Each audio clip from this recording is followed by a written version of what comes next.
at a time. Yeah, this is tea time. Yeah, making a difference. One cup at a time. Tea time. So be sure to grab your tea, grab a seat, and tune in to Miss Liz. Tea time. Making a difference. One cup at a time. Tea time, yeah. Tea time.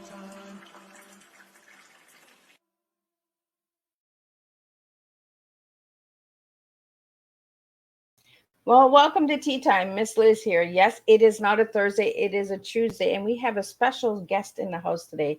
We have Georja Umano in the house, and she's going to be talking about animal activists, her project, and we're also going to be talking about her book, Terriers in the Jungle. So we're going to be talking about a lot of stuff, but the most important thing we're going to be talking about is treasure every animal. That's her tea, and we're going to serve a different type of tea. So if you haven't subscribed to Miss Liz's YouTube channel, run on over, click to that little doorbell, and be notified when all these incredible tea times come up. And you can listen to them in your home, at a picnic, in your car, all of that good stuff.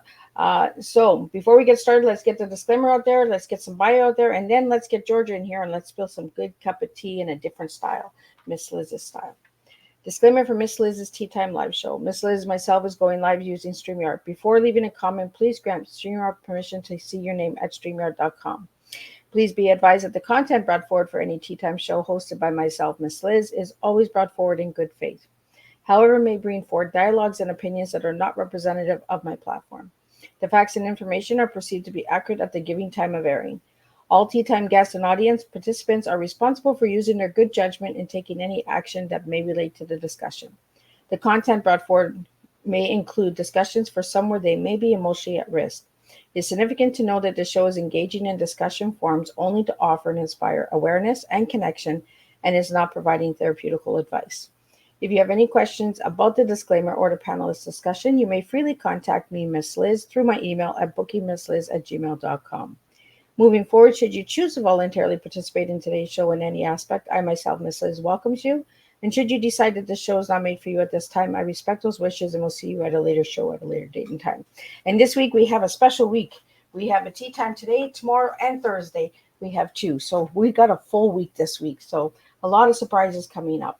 So now a little bit on my guest. Georja Umano is an animal activist who has organized, spoken, and written about animals and animal causes in the U.S., Italy, and Kenya, especially in the fields of elephants and wildlife conservation. She is also a film, TV, and theater actress and stand-up comedian, as well as teacher and journalist. She has earned a BA in English Literature at Lemoyne College and an MA in Educational Theater of New York University. Her acting career started in New York, and she has always leaned towards comedy.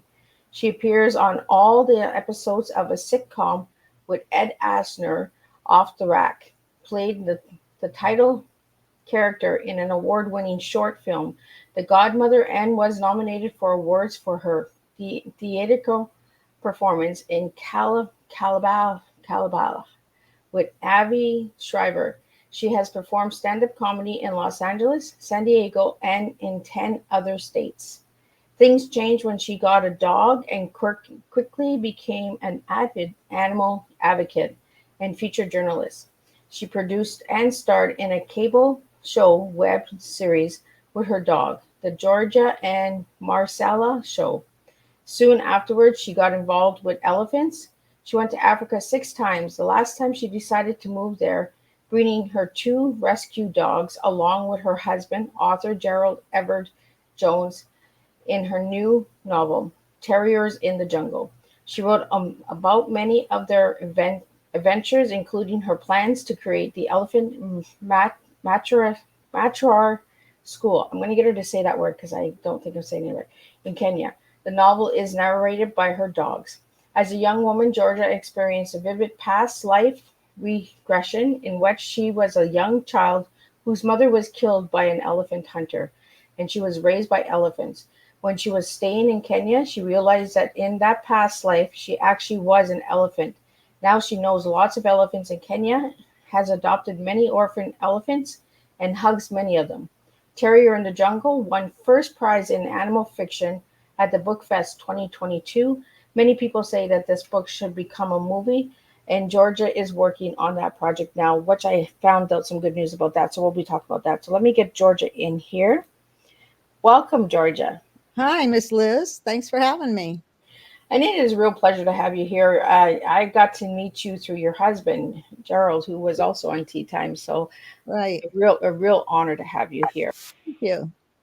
So, Gerald, Georgia, I want to go back into what I do with all of my guests. So, who was Georgia as a little girl, and who is Georgia now? Oh boy. Well, as a little girl, I was very shy. My mother was Catholic, my father Jewish. So half of me was guilty and the other half guilty. And they didn't get along. They split up. And I was kind of in the middle. And it was kind of difficult, truthfully, because I was the only child. And so I spent my younger years being very quiet, and I didn't really blossom till like 8th grade. And then all of a sudden, I went to a new school. I suddenly got lots of friends, and I just started slowly coming out of myself. But what attracted me to acting was that I was so shy, and it was hard for me to do a presentation or talk normally in front of a lot of people. So I just started getting intrigued by the whole acting world, and that was a lot of fun for me and also therapeutic. But I was also writing along the way. I was also been When I was a child, I was writing all the time too, memos. But I never thought of myself as a writer. In those days, that didn't appear on your radar as a possible option of something to do for a job. And anyway, so I had a dog when I was little. When my mother didn't like the dog and she disappeared it, and it broke my heart. So I just kind of squashed down my feelings about animals for many years until 1997, when I saw a little dog and I fell in love with it. And then I adopted a dog. And that changed my whole life, because even though I was in the arts and everything, I stayed in the arts, but I became so in tune with animals and learning more about. And when I first got my dog, I didn't even know that there were so many thousands of rescue dogs who need homes, and they get killed every year. Because I bought mine. That'll be the last dog I ever buy, because my goodness, there's so many precious little things out there that need a home.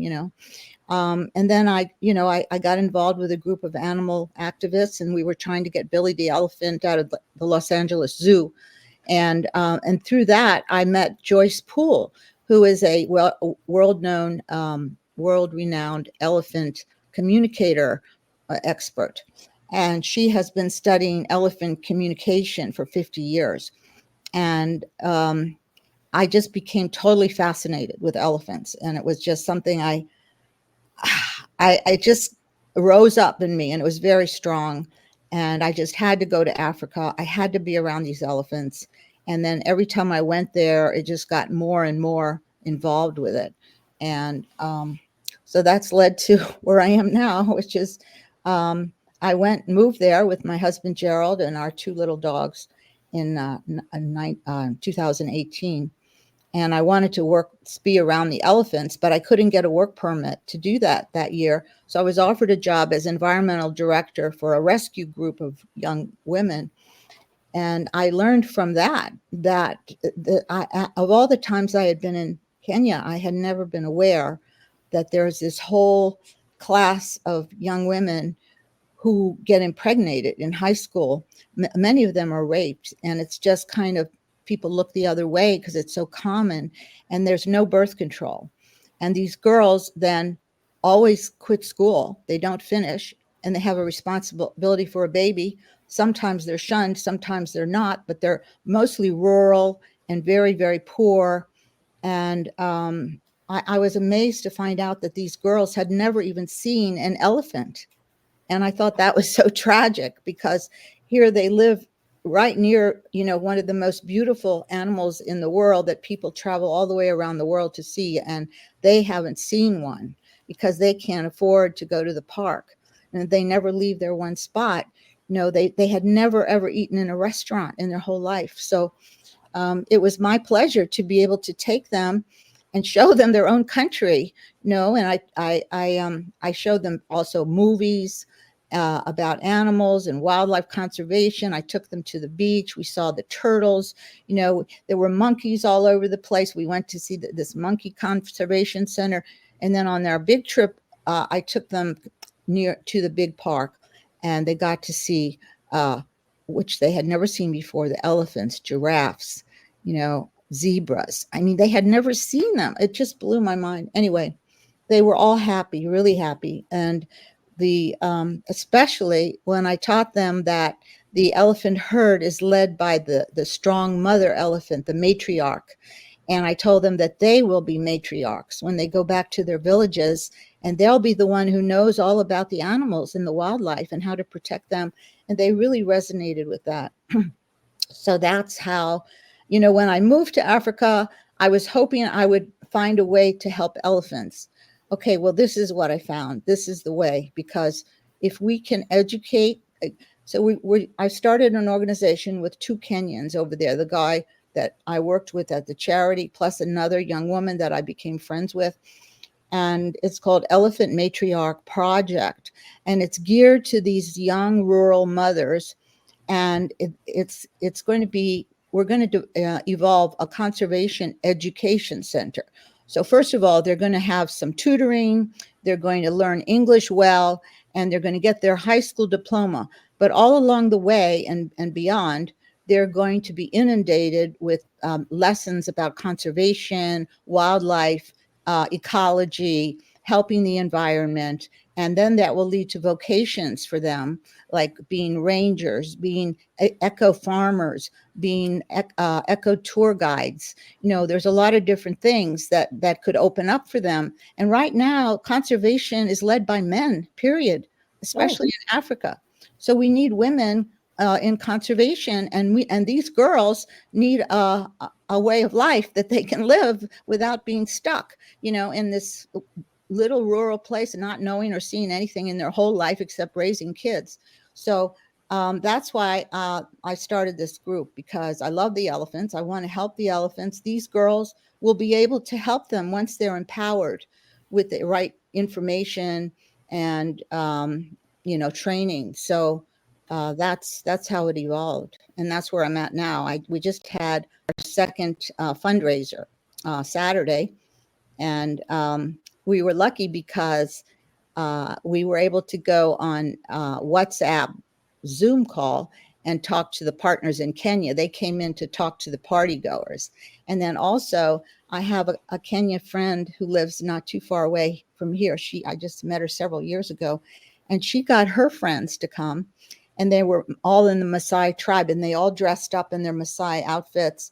And then I searched high and low. I could only find one Kenyan musician in all of Los Angeles, but he came, and it was great because he was playing Kenyan songs, and they were dancing and singing, and everybody had a great time. And I had a lot of volunteers that brought food, and we had a, art auction and things like that. And we're also trying to build up contact with a safari company so we can help them to get an inexpensive safari. So that's been taking up a lot of my time, along with, like you said, my book that came out. This is it, Terriers in the Jungle. And it's really the story of my trip to Africa when I lived there with my dogs and my husband, and where I found the girls. So, but it's all told from the point of view of the 2 dogs. And it's won 9 awards.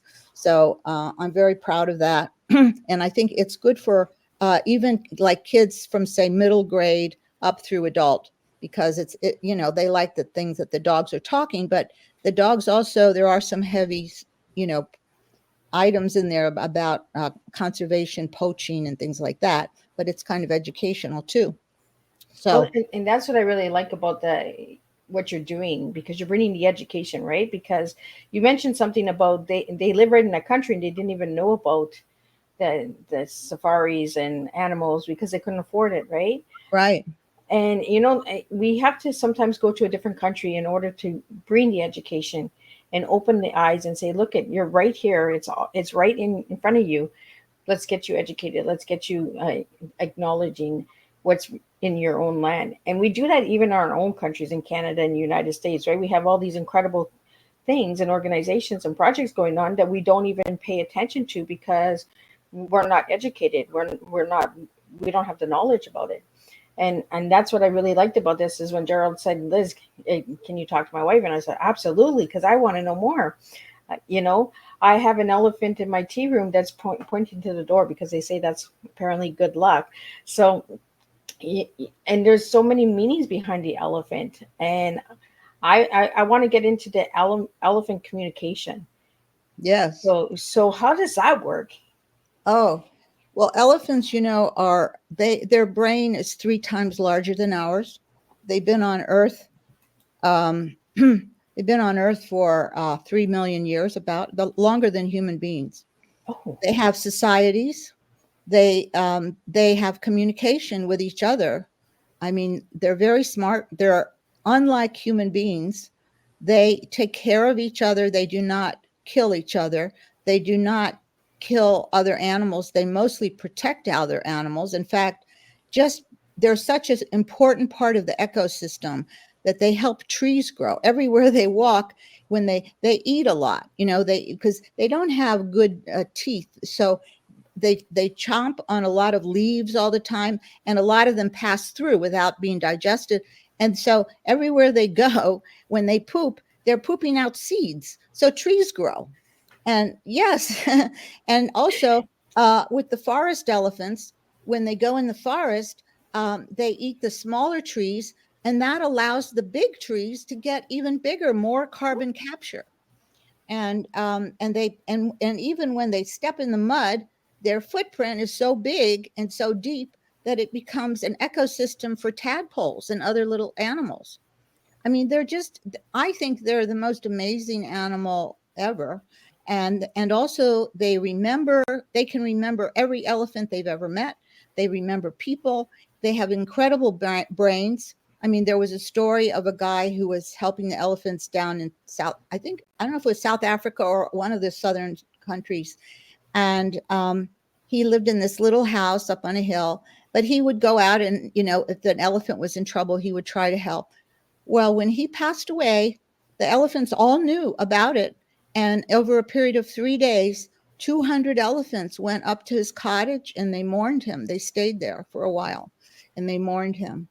Wow. And yes, they're very amazing, emotional, intelligent, smarter than we are, more connected to the earth, saviors of the earth. And here we are, human beings, still trophy hunting them. Some rich guys pay money to shoot these elephants, and other people shoot the elephants or kill them with arrows just because they think they're pests. And that's part of the problem why I'm working with these rural girls, because there's what they call human wildlife conflict. There's so many people, the population is exploding in Africa, and people are building their farms and homes right on the migratory routes of the animals. So the animal's in the park, and then he comes outside the park to find water or something, and there's a farm. So of course he just walks in the farm and he starts eating. And then for these uneducated people, they consider them to be pests, so they shoot them. And then the elephants attack back. So it's very dangerous for both humans and animals. So that's why we need to desperately help these underprivileged people to learn, to be educated about their own country's animals so they can protect them. These animals are dwindling every year. It breaks my heart. Do you know, in the last 50 years, we've lost 75% of wildlife. I mean, it's unbelievable. It's unbelievable. That is crazy. 75%. That's not even half. That's over half. Yeah. Wow. For the elephants, like, they're right in Africa, and the community doesn't even understand the value that they bring to their area. I'm so glad you went there. And you've been there 6 times. So each time you went, Georgia, did you learn a little bit more on the elephant? Oh yeah, because every time I went, I was really fortunate that I had this job. It was working for this little online magazine, but because of that, I was reviewing. I reviewed ecotourism and animal welfare and wildlife. So when I went there, I was treated to these wonderful safari trips all over because I was writing articles about them. And then I was also had open doors to interview these top conservationists in the country, and I was able to see a lot of the country. So I feel very fortunate that I've gotten to this position where I know more than most people do in our, you know, in our world anyway, about Kenya and what's really the lay of the land there. I mean, not in all areas, but especially in the wildlife type things, you know. So, Georgia, let's get into your trip when you took the terriers Yeah. and you wrote this book. How did that all come about? Well, Gerald, we had been to every time I went to Kenya, I was able to bring my husband, so we had a great time. You know, so we went 2010, 11, 12, and in 2012 the poaching crisis hit, and everywhere we went there were dead animals, and I couldn't take it. It was so depressing.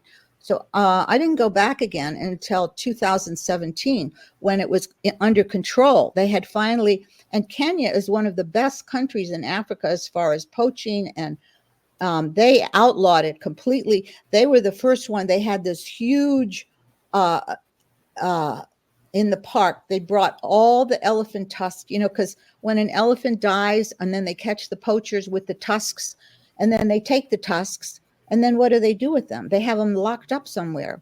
So my friend Winnie Carew, who now works with the government, she's a conservationist. She suggested and also organized that they would bring all the tusks to the Nairobi National Park, and they had this huge burning of the tusks, because in Southern Africa, they're still stealing the tusks and using the tusks and promoting the tusks. But here, no, we're showing that the tusk is not important. It's the elephant that's important. Yeah. The tusk, you know, it's just, so they had a big burn, and I'm very proud of them as a country. But even with all that, they still have poaching. They still have to watch us inside the parks. They have several really big, beautiful national parks where you can go on safari, and those are guarded pretty well. But right around the edges of the parks where the animals go out, that's where they get killed, because, you know, it just takes so much manpower to watch every square acre, and there's a lot of poverty. A lot. That's, you know, another driving force is the poverty. And some poacher from some other country says, you just throw this arrow and then I'll pay you $50, you know, and then they, you know, it's horrible. It's horrible. But I mean, I don't even want to go to the southern states of that, even though they're beautiful. I know they're beautiful. I've seen pictures. I'd love to go to Zimbabwe, Botswana, but you know what?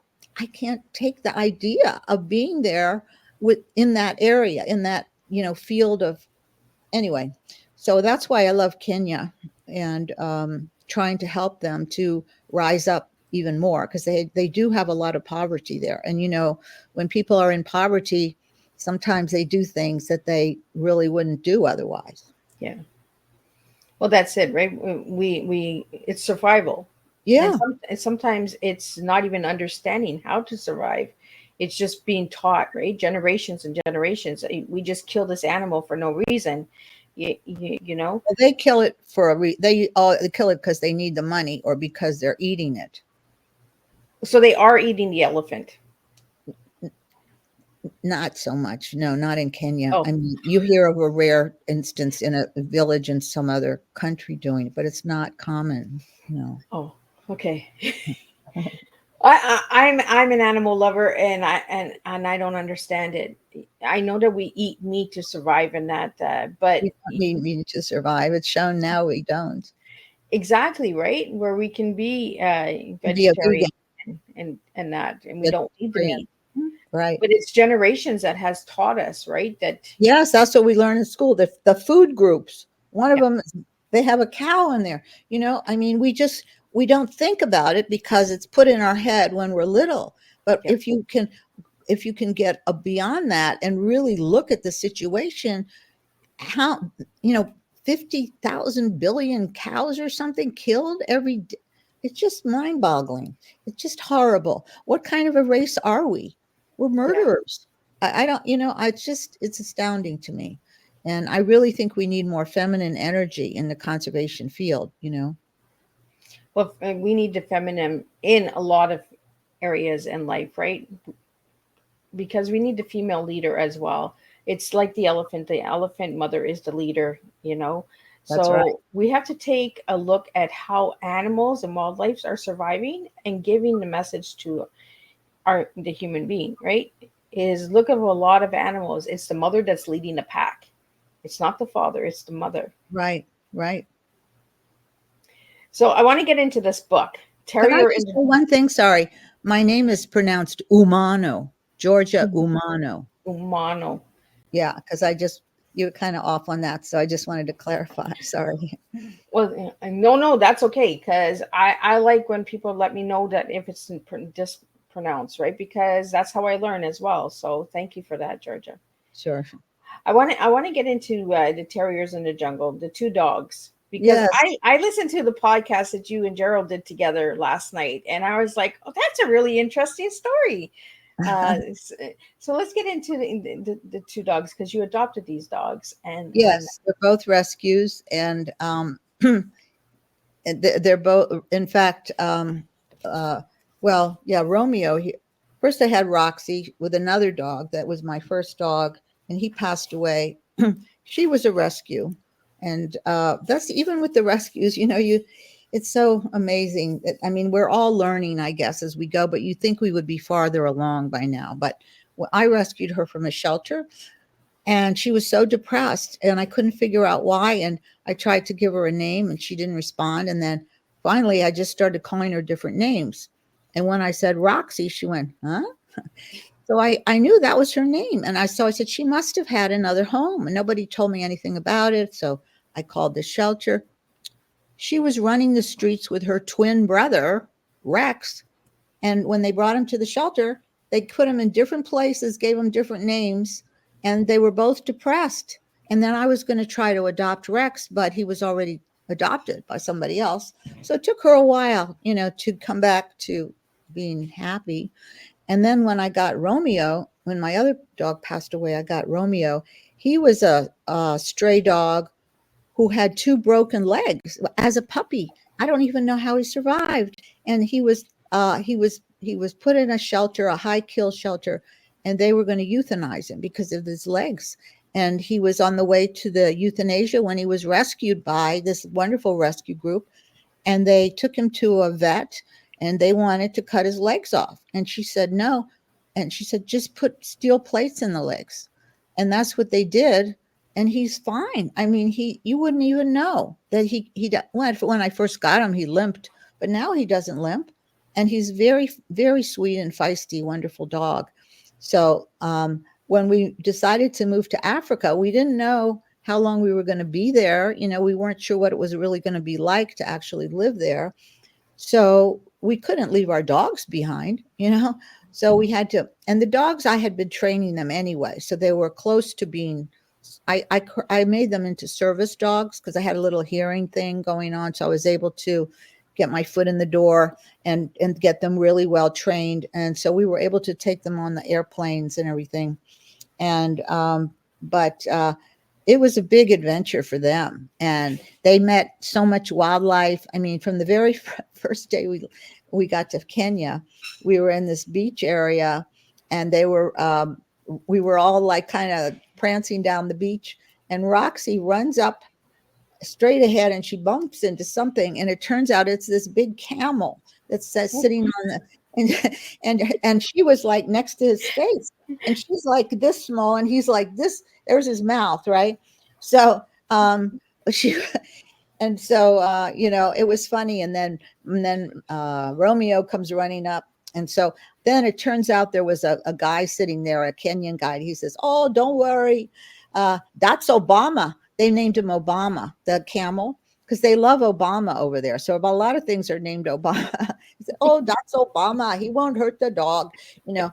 So uh, anyway, I thought that was so cute. So of course I put it in the book. And the book, it's written in Romeo's perspective, Oh, Romeo and Roxy, and they talk to each other. So, and this is like, because I'm so close to them, sometimes I feel like I know what they're thinking and saying. So he says to her, Roxy, were you scared? And she said, no, I could smell the grasses on his breath. I knew he must be a vegetarian. I found some good news about the book. It's in the 2023 23rd Film Fest in Beverly Hills. I Oh, found it was, yeah, it was a fine. I wrote the screenplay, and it was picked as official selection in the Beverly Hills, and I was like floored because it was like the first draft of the screenplay, and it didn't win any awards beyond that. But it was a very privilege to be there and to be a selected thing. And since then, that was over a year ago, like maybe a year and a half. I've been, working with different writing groups and consultations and different people, and they getting feedback on the screenplay and rewriting it, parts of it over and over, because you can write whichever you want in a novel, but in a screenplay, if you want it to go anywhere, you have to get other people to like it enough to put money into it in order to make it a movie. So that's much more demanding, and also the structure of a screenplay is much more demanding than a novel. You can pretty much do whatever you want. In a screenplay, they're looking for the 3-act structure, they're looking for this, they're looking for that. And I've rewritten this thing 20 times. And I thought in my mind it's going to be the first conservation movie for the whole family, because usually if you want to see a movie about conservation, it's a documentary, and they're usually pretty serious. So this would be not a documentary, a story, but will have lots of conservation themes in it, but it will also have the talking dogs. So that way I thought it would appeal to the whole family. And I love it. I love it the way I wrote it. Then I developed songs for the dogs to sing and everything. And people have trouble every time I show it to somebody in Hollywood. They have trouble wrapping their mind around it. Where is it the dog or where's it the lady? And so, so I'm actually on the verge of attempting another different draft, which is going to be taking out the talking. And this one producer I talked to, he said, take out the singing and dancing because it's going to make it so expensive, and on top of everything else. And also just take out one dog and make it focus a little more on the woman, because I created a woman. I mean, she's loosely based on me, but it's a different story and everything. So so that's what I'm going to try and just see what kind of reactions, because I have gotten some awards with it already, but not high enough that it's going to be noticed that much. So I have a strong will about this. I really want to get a movie made, and I've written other movies too, but I sort of gave up several years ago because it's so hard. You have to meet the right people. You have to get the money. It's just, unless somebody just really loves it, it's a long haul, Yeah.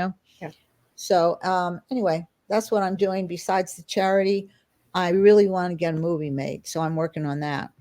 Well, I think it'll happen, and I'm glad that you're mentioning all this, because a lot of people, they think, oh, making a movie is so easy. Well, there's a lot of steps that people don't see that you have to do, right? You have to know the Right. right people. You have to have the money. You have to have the funding, the acting, the actor, and if you're using animals, you have to get the right animal to do this, and all of that stuff. So there's a lot of different stages behind making a movie. Yeah, it's easy for us to go watch a 1 hour, 2 hour movie, but there's a lot of things that are not being seen, right? The back behind it. It's Correct. like the iceberg, right? You see all the success, but you don't see all the hard work behind it, right? All the late Right. nights and rewriting the screen. That's true. Yeah, that's true. Like an iceberg. So, Georgia, you got into comedy. What was it about comedy? I don't know. I guess I always had a sense of humor, but I enjoy making people laugh, and I was also part of my inner journey of coming out of myself, because like I said, I was very repressed as a child, And it's thrilling when you get up there and say something and people laugh and deliberately, So I had fun doing that and writing the jokes. And so, yeah, I did that for a while. And but then, it's hard. And there was a heyday of comedy back a couple decades ago, when there were a lot of comedians on the road and women, but then it kind of died down. And by the time I got into it, I went on the road a bit, like I played in different states, but it was hard. It was because my comedy was a little more intellectual, and then I would get a job in some bar in Augusta, Georgia, or something, and be full of these guys who were drunk, and they just wanted to hear dirty jokes, basically. I would go up and tell my stories, and I didn't get much laugh, and then this next woman would get up, and I swear I had heard most of her jokes before. They're like typical dirty jokes about prostitutes and stuff. And she would just say those jokes and they were rolling in the aisles. And that's what they wanted. So I didn't want to do that. That's not why I got into it. So how old were you when you got into acting? Oh, gosh, I don't remember. I really don't. I'd rather not talk about age. So let's get back into the jungle. How did you get the title for your book? I don't know. Just thought it was a good title. I mean, terriers. I don't know why. It just, because it's about their experiences in Africa. So, and they're terriers you don't usually see. In fact, when we were there, I people would come up to me when we lived in Nairobi for a while, the big city.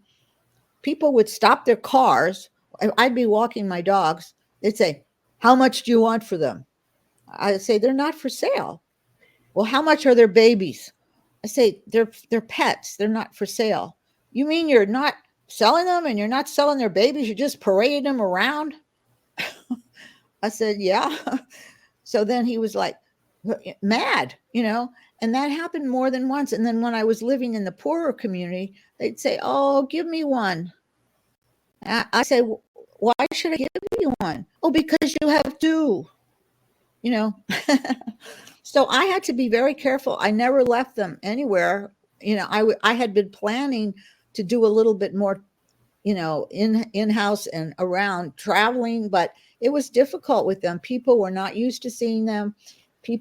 Most of the dogs that we saw there were big dogs, and they were used for security. They kept outside. A lot of them stayed in a cage all day, and at night they went to guard the house, and they were thrown scraps, and that was their life. So I was terrified somebody was going to steal my dogs. So I had to stick close, but I stick close to them anyway. But I wouldn't let, it wasn't until we almost were ready to go home. We trusted this one guy that worked at our hotel. So we went out a few times without the dogs, but otherwise I wouldn't leave them, Or if I went to work with the girls, then they'd stay with Gerald, And in the interview that you and Gerald did together, I heard that there was a lot of shots, a lot of vaccines that the dogs had to take. That was another thing. Rabies shots, constant rabies shots, which, I know, and most of the dogs there don't have rabies shots. That's the scary part. And so, and then we were told, parasites. Well, they took all the rabies shots. They ended up getting the parasites. When we came back to the States, they were both sick. And one of them, Roxy, she couldn't control her mouth. It would go like that, and drool would come out. And I took her to so many doctors and animal hospitals, and they'd say, "I don't know what's wrong with her." Even these specialists said, "Well," I said, "we just got back from Africa." They'd say, "Oh, I don't know anything about Africa." Finally found a doctor that was recommended. He specializes in unusual cases. He sent their blood to UC Davis, which does agricultural studies. They discovered that they had a dung beetle parasite, which they were the first American dogs to ever be recorded to have dung beetle parasite. And in order to get over the dung beetle parasite, they had to be injected with pesticides. for 6 weeks. Wow. And that was awful too. And then, my little Roxy, again, she's had so many things. She got cancer after that from all the pesticides, but that she overcame both of those things. And also they said she still has a little aneurysm on her heart because of the pesticide was nested there. And so I said, oh my God, what can I do? They said, there's nothing you can do about it. They said, she may not make it. She may, or she could live a long life. We don't know. She said, just let her have a regular life, So she does. She has a regular life, but when it's hot out, I noticed that she really doesn't tolerate the heat that much. So whenever she starts panting, we rest under a tree, and she always gets lots of water, and she's fine. I mean, we got back. I mean, we've been back for 4 years. So she's been, fine. And she bounces back. So thank goodness. So do you have any plans of going back to Kenya? Hopefully, yes. But I'm sort of holding off until we raise enough money to at least start or get in process the first building that we want to build. We were donated 5 acres of land in this rural town. It's right outside of Tsavo National Park, which is the largest park, and it's where they have human wildlife conflict. And she's from that city. Rosie, this woman I befriended when we lived there, and she's one of the partners, and she got her grandfather to donate 5 acres of land where we're going to build these buildings. And so the first step is getting enough money to put up the structure, and the first structure is going to be like a community center with classroom, because we need to let the whole village get involved with this project so they accept it, they understand it, and they want the girls to go there and encourage the girls. And then maybe we could start a couple of classes. Meanwhile, hopefully, I'm hoping that once we get something on the ground, it'll be easier to connect with these bigger like elephant conservation organizations and other animal organizations who might help us, because we want to build a really beautiful big building that will have different classrooms, and we want to have a big vegan kitchen there and lots of different things. So it's going to be, we have to, and I'm not a fundraiser. Truthfully, I've never done this before, so I find it kind of a burden. I'm trying to find partners or people that'll help, because I think people hear it, they say it's a great project. And in my mind, if it's successful, it could become a role model for other communities to do, because it just breaks my heart when I think of all these innocent girls stuck and then the elephants, getting killed, and they could become a whole league of elephant protectors, So I'm hoping that it will grow, but right now it's kind of hard because like I said, I'm not a fundraiser. I need help. If anybody out there would like to become part of our group, and especially if you know something about fundraising, please contact me, contact us, and join us, because it's going to be a wonderful. And then part of the project is we're going to enlist other conservationists and people from around the world. I mean, so in other words, if you work in any area of conservation or something that we deem would be helpful to these girls, you can come to Kenya have a little safari, and for part of your trip, you come and stay at the Elephant Matriarch Project, and you'll be able to actually interact with the girls and teach them some of your expertise that will help them on their journey. And I think that would be an exciting project for a lot of people. A lot of people have said they would love to do that, and they have something to offer. And that's what we're hoping to get more and more people involved. But it's the starting up point right now that's so difficult, of just getting the first thing going, so people see that it's really happening and they're believing it enough to join it, enough to donate money to it. And so for all of your wonderful listeners, please consider a donation and send me a letter to, if you want to be part of it, or a message, and we would welcome you, with open arms. So if anybody wanted to know more, I just put the website up as well. They can go and check that out as well, make donations on that website, correct? Yes. So we have a question here for you, Georgia. Is there a location for the girls at this time? At, you mean, oh, well, the girls, the starting project is in this town called Kajiri, Okay. which is, it's about 18 miles from the border of Tsavo National Park, Tsavo East, the largest park, one of the largest parks in Africa. Lots of animals, thousands and thousands of elephants. So in this town, that's where we have the 5 acres of land donated. And it's a place where we really need something like this because they do have human wildlife conflict. So that's where it is. It's called Kajiri, a small town. I'm just looking. The purpose and object of the program is educational practical outreach to the entire community with a special emphasis on building leadership among the large population of young, undereducated mothers and children who reside in the rural area of Kenya. Do you want to tell us a little bit more about that, Georgia? Well, yeah, I mean, I thought that's what I was talking about.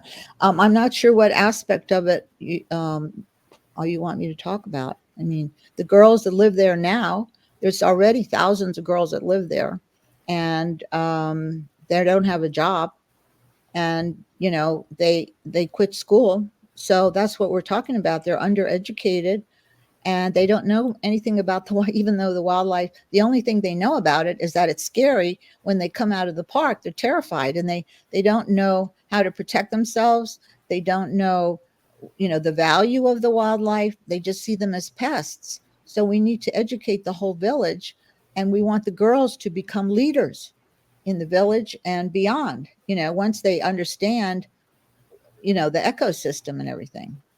And what are the ages of the girls that you're working with?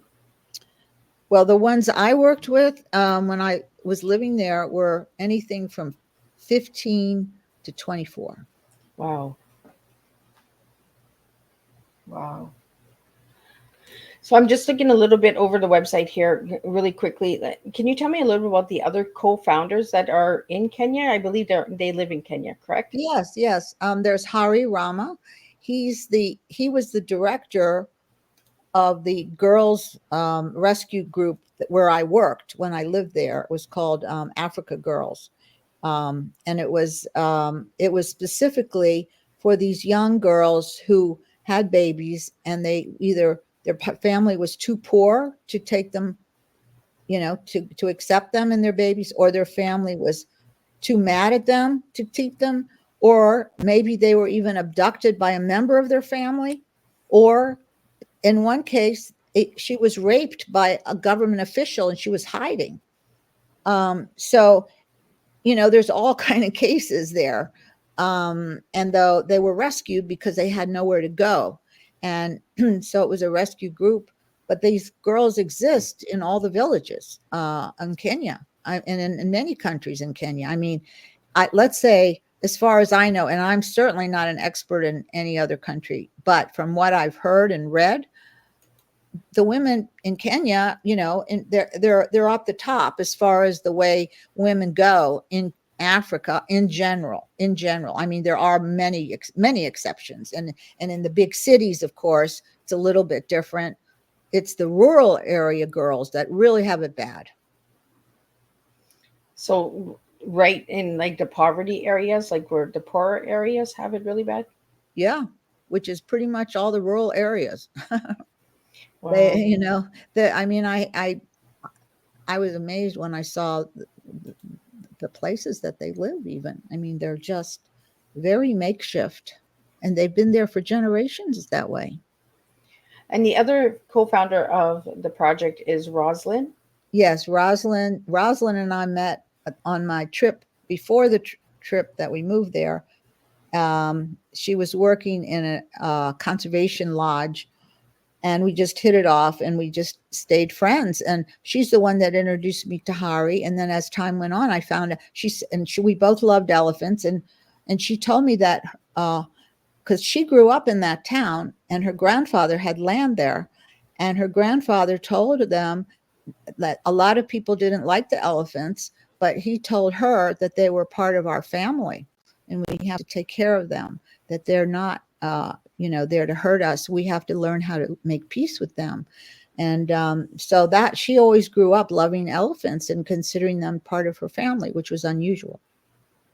Well, and in your bio, you said as a young girl, you experienced a vivid past life. So let's talk about that past life and the elephants. Okay, well, it wasn't really too young of a girl. I was already an adult, but a young adult. I came out to California, and I guess I came out here in like, well, it was before I came out. No, well, it was around the certain time I came out, about 82. I I had, well, my friend, I used to live in New York also, and my friend in New York was studying NLP, neuro linguistic programming, which is a kind of a light hypnosis where you help kind of heal yourself. I don't know. Anyway, so I was a little bit interested in it through my friend, and I had an accident when I was out here. I fell through a little stairwell and my leg was dangling down, and I, my friend screamed that was with me. She saw me fall. And then after that, I tried to get healed and I did whatever I did for that, but the pain wouldn't go away in my back. So I went to see this guy. He was advertised as an NLP practitioner, hypnotist, plus he did body work. So I thought maybe he could help me with this lingering pain from the fall, and he did. I mean, he was great. He told me to relax, and he took me back. He told me to go back in time in my mind to the moment when I had the accident, and I described it. And he says, okay, tell me exactly what happened.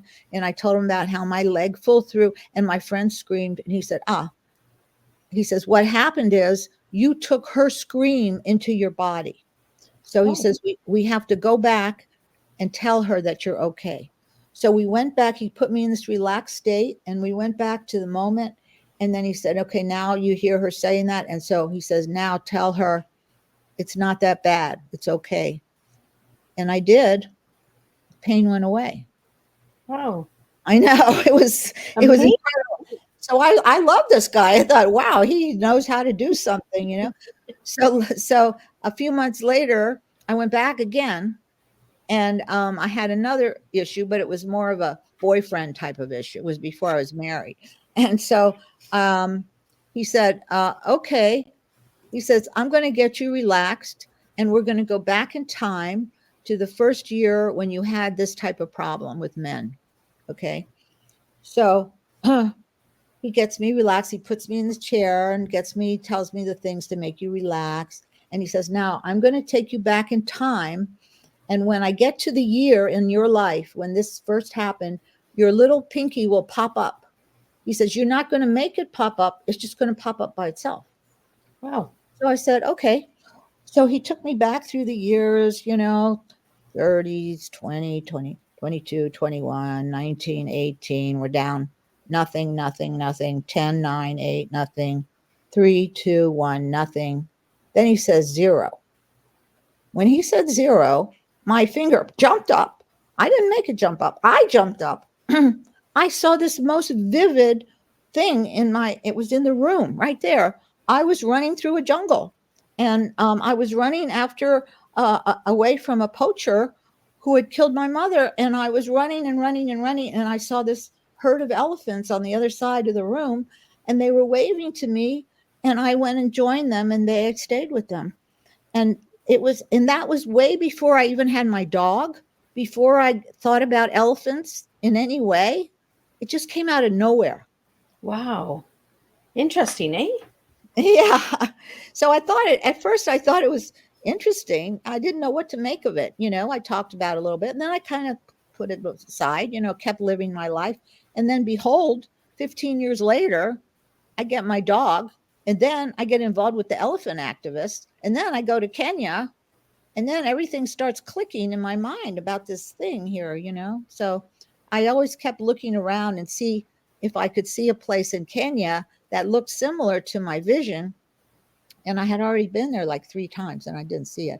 But then next time I saw that what I thought looked very much like it. So it was wow. Kenya, yeah. And here I am, Kenya, elephants. So, Georgia, what message would you like to everybody to know about elephants out there? We have to protect them. They're don't put them in zoos. Elephants don't live in zoos. They die in zoos. That's what I was first protesting.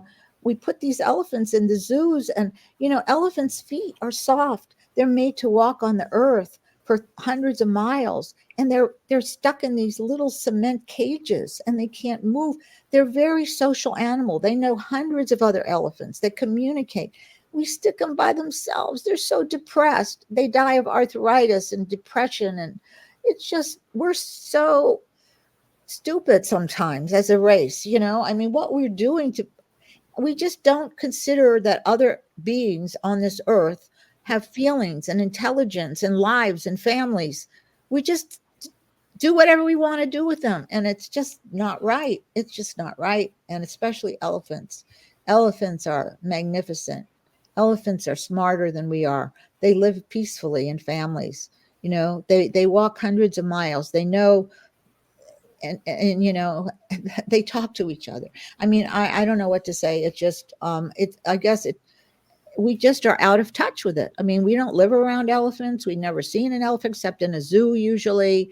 And same with the other wildlife. When you see these lions in a cage and they're pacing back and forth, the poor things. That's not who they are.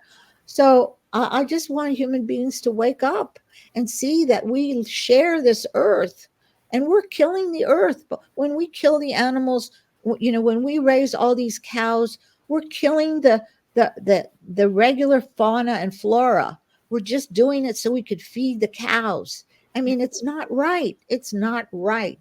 So anyway, that's how I feel. And I really think we have to protect animals, and especially elephants, because they are the crowning glory of the animals as far as I'm concerned. So, Georgia, if anybody wanted to reach out to you, how could they find you? I'm on Facebook, Georja Umano. I'm also on my website. You'll find my phone number. You can send me a text.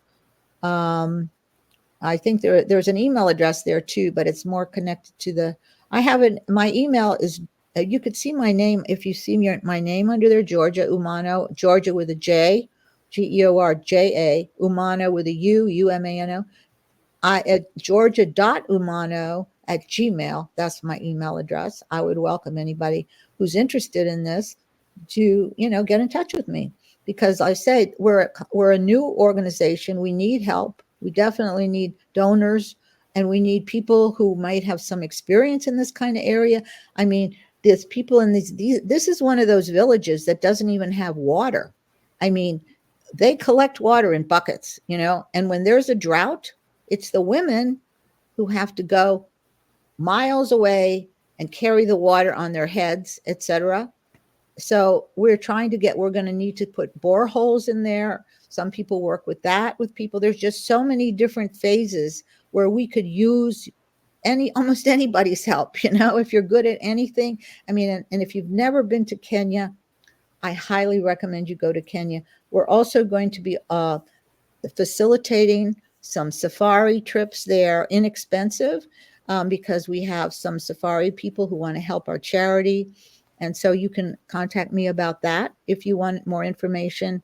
If you want to know how you can help, if you can donate any amount of money, would be most grateful, because right now we're still at the beginning. We don't have anything. We have the acreage. We have the will of the people, but we don't have the money to put the building up, even though making a building in Kenya is a lot less expensive than in the United States, say. But still, it's going to be, like at least $50,000. That's our first goal. So if you can help in any way, we will love you forever. And you can be part of our herd and be on our list. And we'll let you know when we have a safari or some kind of great event. Like yesterday, we had Sunday, we had an event here in Los Angeles at this beautiful house, one of the animal activists. And we had the local Kenyans came, and there's a great musician that lives here, and they sang and danced, and we talked to our partners in Kenya on WhatsApp. Everybody got to meet them, and we had auctions, and it was really a lot of fun.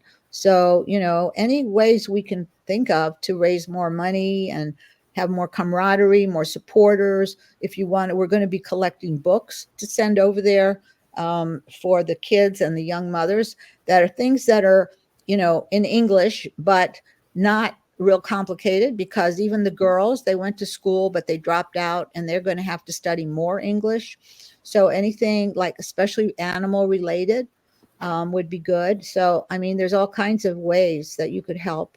And we'd love to hear from you if this moves you, And Georgia, if anybody wanted the book, where can they find your book? The book is on Amazon, and it's on Barnes and Noble and some bookstores, if you have, Terriers in the Jungle. Yeah, it's most people like it. I like it. I hope I can get the screenplay made, but Well, we're going to keep our fingers crossed for that. I think you'll get it. Thank you. I really had a pleasure talking with you today and Oh, learning you about too. the elephants. It was a real pleasure. Again, thank you so much for all the stuff that you're doing. And it's an honor to meet you through your husband.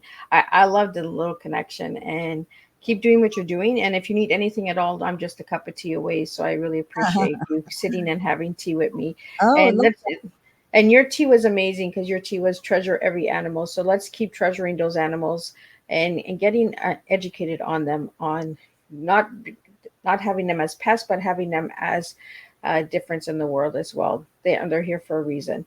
So let's respect them as well. So thank you again, Georgia, for joining me. you. And I will see everybody again tomorrow afternoon with Diane Batter, who is from Canada, and she'll be speaking about her book, Written in Stone, and she'll be joining me. And then Thursday, we have husband and wife, Elizabeth and Freddie, that are coming in with intimacy.